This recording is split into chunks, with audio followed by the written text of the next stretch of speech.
হাতে আর মাত্র কয়েকটা দিন, তারপরে দীপাবলির আনন্দে মেতে উঠবে গোটা দেশ। দীপাবলির অন্যতম আকর্ষণ যেহেতু বাজি, তাই কলকাতার বাজি ময়দানে বাজি বাজার বসার আগে সেখানকার পরিস্থিতি সরেজমিনে খতিয়ে দেখেছেন পুলিশ কমিশনার সুরজিৎ কর পুরকায়স্থ। দীপাবলির আনন্দ যাতে বিষাদে না বদলে যায় সেজন্য আগে থেকেই সতর্ক কলকাতা পুলিশ। কয়েকদিন আগে বেহালায় বাজি নিয়ে পরীক্ষা নিরীক্ষা চালিয়েছেন কলকাতা পুলিশের উচ্চপদস্থ কর্তারা।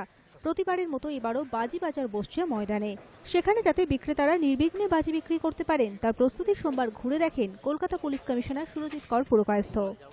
লিফলেট দিয়ে বিভিন্ন জায়গায় বলেও দিচ্ছি, তো শব্দবাজির যে ডেসিবেল মাত্রা ঠিক করা আছে তার বাইরে বিক্রি করা যাবে না। বেসিক্যালি কতগুলো লিস্ট অফ বাজি, ফায়ার ক্র্যাকার্স বলা হয়েছে বা ফায়ার লাইটিং বাজি যেগুলো আছে সেগুলোকেই বিক্রি করতে হবে। তার বাইরে যদি হয় তাহলে সেটা আইনত সেটা করা যাবে না। বাজি বাজারে অংশগ্রহণ করলেও 550 কোটি টাকার ক্ষতি এবার তাদের তাড়া করবে বলে ক্ষোভ প্রকাশ করেন সারা বাংলা আতশবাজি উন্নয়ন সমিতির সভাপতি। যা থেকে এবার তাই থাকছে।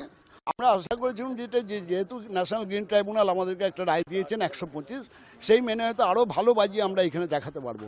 কিন্তু প্র্যাকটিক্যালি আমরা দেখতে পেলাম যে কোনো গ্রিন ট্রাইব্যুনালের কোনো রকম সাহায্য ছাড়া বা এটা কোনো কথা না বলে এরা হঠাৎ আমার 90 ডেসিবেলই করে দিল।